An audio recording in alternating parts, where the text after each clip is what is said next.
সময় এখন 9:20 এমন হবে। আজকের ব্লগটা আমি এখন থেকেই শুরু করলাম। সো হ্যালো এভরিওয়ান, আমার আরেকটি নতুন ভিডিওতে আপনাদের স্বাগত। আশা করি সবাই ভালো আছেন। আমিও খুব ভালো আছি। আজ হলো শুক্রবার। ঘুম অনেক আগেই ভেঙে গেছিলো। সকালের কাজবাজ সেরে পুজো দেওয়াও হয়ে গেছে। পুজো দিয়ে উঠেই দেখি চারিদিকে পুরো অন্ধকার হয়ে গেছে। বোঝাই যাচ্ছিল না যে সকালবেলা না সন্ধ্যেবেলা। এদিকে বৃষ্টি শুরু হয়ে গেছে। বৃষ্টি বলে বৃষ্টি, সে বৃষ্টির থামার নামই নিচ্ছে না। উফ, কি বৃষ্টি! তো যাই হোক, বৃষ্টিটা কিছুক্ষণ পরে, প্রায় অনেকক্ষণ পরেই থেমেছে। অল্প অল্প পড়ছে, আর বেশি তেমন পড়ছিল না, কিন্তু মেঘটা করেই ছিল। যাই, এবার আমার আবার খিদে পেয়ে গেছে। অনেকটা বেলা হয়ে গেল। আজকে শুক্রবার, আজকে সকালে মা করেছিল, যেহেতু সকাল সকাল উঠে পড়েছি, মাও সকাল সকাল উঠে পড়েছে। মা খাওয়ার এদিকে করেছিল, আর আমি এদিকে কাজ করছিলাম। তো আজকের খাবার ছিল একটা মিক্স ভাজা আর গাঠি গাঠি কচুর তরকারি, ডিম সেদ্ধ। গাঠি কচু, আমাদের এখানে গাঠি কচুই বলে এটাকে। তোমাদের ওখানে কি বলে আমি ঠিক জানি না, এটার অন্য কোনো নাম আছে কিনা আমার সেটাও জানা নেই। আমার বাপের বাড়িতে গাঠি কচুর তরকারি রান্না হয় চিংড়ি মাছ দিয়ে। চিংড়ি মাছ ছাড়া আমার মা গাঠি কচুর তরকারি রান্না করে না, কিন্তু মা গাঠি কচুটা নিরামিষই করে। খুব সুন্দর খেতে হয়। তোমরা দেখে হয়তো বুঝতে পারবে না, তবে গাঠি কচুটা এত ভালো ছিল যে পুরো মোমের মতন গলে গেছে। খুব সুন্দর খেতে ছিল। নাও, আমার খাওয়া দাওয়া হয়ে গেছে। এবার পুজোর দুষ্টুমি দেখো। পুজো দাদুর কোলে শুয়েছিল। দাদুর কোলে শুয়ে শুয়ে কে দিক থেকে যাচ্ছে কে যাচ্ছে না পুরোটাই দেখছে। এবার ঠাম্মিকে দেখতে পেয়েছে, সে ঠাম্মি কোন দিকে কথা বলছে সেটাও দেখছে। এবার তার কোলে তখন যেতে হবে তাকে।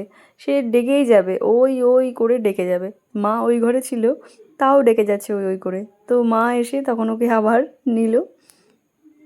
এখন একটা ডাক শিখেছে। যদি ওর খিদে পায়, যদি ওর ঘুম পায়, তখন ওই, আর যদি কোলে উঠতে চায় তখন ওই ওই করে ডাকবে। মানে শুধু ওই কাঁদবে, আর ওই আর ওই কিছুক্ষণ পরপরই ওই। ব্যাস, এই করতে করতে আমার আবারও খিদে পেয়ে গেছে। মানে মনে হচ্ছিলো কিছু খাই খাই। কী খাবো, ফ্রিজে দই ছিল, তাই একটু দই খেয়ে নিলাম। আগে মিষ্টি দইটা খুব খেতাম, এখন তেমন একটা খাওয়া হয় না।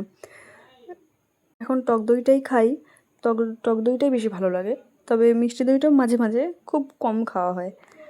এই মিষ্টি দই খেয়ে আমি পুচুকে স্নান টান করিয়ে দিয়ে তারপরে ওকে ফ্রেশ করিয়ে জামা টামা পরিয়ে দিয়েছি।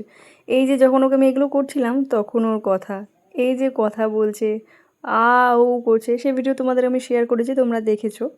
তো এরপরে আমার দুপুরের খাওয়া দাওয়া শুরু হয়ে গেছে। দুপুরবেলা আজকে রান্না হয়েছিল, সকালের কাটি কচুর তরকারি ছিল, আর বেলে মাছের ঝাল, আর চিংড়ি মাছ রসা। এই যে চিংড়ি মাছটা হলে আমার আর কিছু দরকার পড়ে না। মানে চিংড়ি মাছের, আমি কি বলবো, চিংড়ি মাছ হলো জলের পোকা, এদিকে আমি হলাম চিংড়ির পোকা, এক প্রকার, সেটাই বলতে পারো। তো খুব তৃপ্তি করেই আমি খাওয়া দাওয়া করেছি দুপুরে, বুঝতেই পারছো। দুপুরে খাওয়া দাওয়া করে একটু ঘুমানোর চেষ্টা করেছিলাম, কিন্তু ঘুমটা যদিও হয়নি। ঘুম থেকে উঠে সন্ধ্যের আজকে টিফিনে ছিল চাউমিন, তো সেটাই খেয়ে নিয়েছিলাম। তো আজকের দিনটা ছিল আমার এই। তোমাদের কেমন লাগলো আমাকে জানিও। আশা করি তোমাদের ভালো লাগবে। দেখা হবে পরবর্তী ভিডিওতে। ততক্ষণ তোমরা ভালো থেকো, সুস্থ থেকো। আজকের মতো আসি, টাটা।